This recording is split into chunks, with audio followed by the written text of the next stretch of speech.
Hey folks, Pastor Jay here from Know the Truth. Welcome to our show, or as I'm now calling it, my thoughts that I record into this little device thingy where through magic and technology, Baxter can do this thing called upload that will allow you listeners to hear my beautiful voice.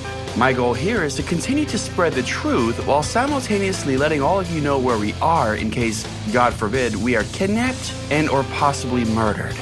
We are coming to you from a stable yet homely truck which barely moves past 62 miles per hour without shaking uncontrollably, and the local time is, I don't know, because this truck was created before the Illuminati invented this concept we call time, and Baxter's too cheap to buy us watches. All I know is the sun just set. I hate Baxter.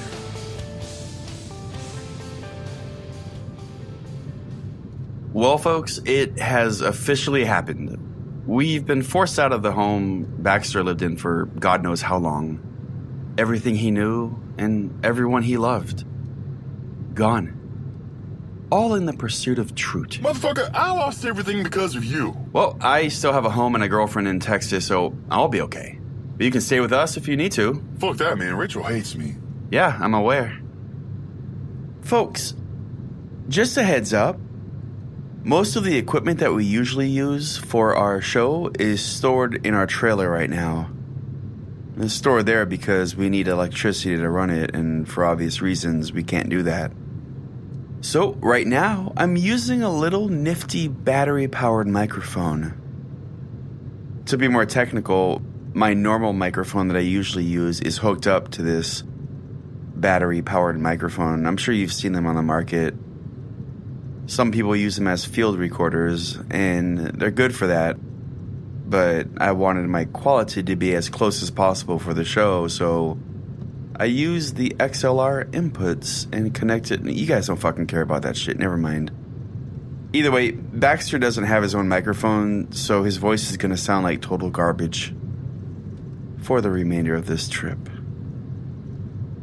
To be honest, I'm not really interested in handing him the microphone every time he feels the need to talk. I'm sure you guys want to hear me more than you want to hear him anyway. My voice? Yeah. Bitch, you're the reason why no one listens to the show in the first place. Anyway, we left China Lake yesterday and are now heading east. By now, you should all know why. If not, listen to our past episodes. At the very least, listen to episode 9. Where, after going off air, we were allowed just enough time to grab the essentials. Your essentials? I barely escaped with the clothes that I have on my back. Yeah, no one cares. Can I address our audience, or are you just gonna keep interrupting me? Do whatever the fuck you want to do, man. I'm gonna get some sleep. Thank you. So, I was able to grab this little microphone, and thanks to some weird gizmo that Baxter created, I'm still able to at least upload my voice. The quality won't be as good, but let's face it, none of you guys listen to me because of quality. You listen because of the truth that forces its way out of my mouth. With me, truth is what you'll always get.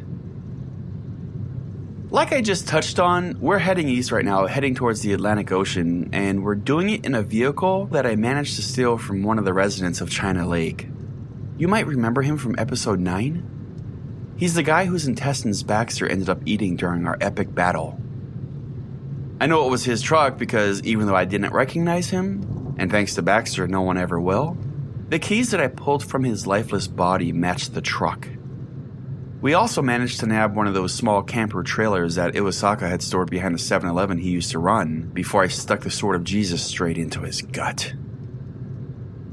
I already missed that guy. I don't miss his training sessions, but I admit, for a Japanese man, he was very easy on the eyes. Anyway, last night, a couple hours after we left, we pulled off the side of the road near a town called Barstow. It's also in California. Neither of us wanted to stop that soon, but we were exhausted. We knew that being so close to China Lake, there was a good chance that our enemies would be nearby, so after we got our little camper set up, I spent some time gathering up what twigs and branches I could and camouflaged our new home. All things considered, it was turning out to be a nice, pleasant evening. We pulled our cheap folding chairs close to the makeshift campfire that I created, and for the most part, our conversations weren't very deep until I started to teach Baxter about the universe. Without the city lights blinding us from the portrait of the true night sky, I was able to show Baxter where Jupiter and Planet X were located. I then went on to teach him about our ancient alien ancestors and how gravity wasn't real, considering none of the celestial bodies we see at night ever fall from their place in the sky. After going into detail about our own planet's place in the universe, he asked me how our planet could be both flat and hollow at the same time. The look on his face hinted that he may have just outsmarted me, so I slapped him with my right hand and then asked him how I could do that with my left hand still at my side. He seemed confused by this, but when I pulled out my pistol, placed it at his temple, and dared him to ask me more stupid questions like that, he seemed to understand very quickly. Baxter is a great learner, possibly one of my best students. Not the best, but one of the best. We ended up falling asleep under the stars, and for the first time in what seemed like an eternity, I slept like a baby. It wasn't until we woke up in the morning that something didn't feel quite right. I mean, the weather was nice, and the sun was just a hint on the horizon, painting a beautiful portrait in the sky. But still. I climbed on top of our truck and quickly scanned the horizon. At first, nothing but the desert landscape appeared before me, but then, off to the south, I noticed a figure. A man. As he moved closer to us, he appeared to be walking haphazardly. I climbed down off the truck and quickly grabbed the binoculars located in the glove box. Baxter, wake up. We might have a situation. What in the hell? No time. Pack our shit. We might have to book it. All right, man. Baxter began packing our shit as I climbed back on top of the truck. My stomach sank when I finally spotted the man again. He was now running directly towards us. Baxter, hurry! I screamed. As his figure grew larger, I could tell that his clothes were in shambles. His lips were cracked, and the right side of his face looked to be severely sunburnt. Oh my God, I thought. Baxter, it's a zombie. Leave everything behind. We are leaving. We both got into our truck not a moment too soon. The zombie was upon us. I put the key in the ignition in an attempt to start the engine, but nerves took over and I couldn't find the hole. I can never find the hole when I'm nervous. Come on. Suddenly, as the zombie began pounding on Baxter's window, he began to talk. Water. I need water. The goddamn zombie's talking, Pastor J. Baxter cried. The zombie continued. I've been lost for days, and I'm so dehydrated. Baxter, don't listen to him. He's trying to trick you. Realizing the severity of the situation, I needed to find a way to calm myself. I reached into my soul and focused on the April 2003 edition of Playboy magazine, the one with Carmen Electra on the cover. For a moment, the only thing that existed was Carmen Electra.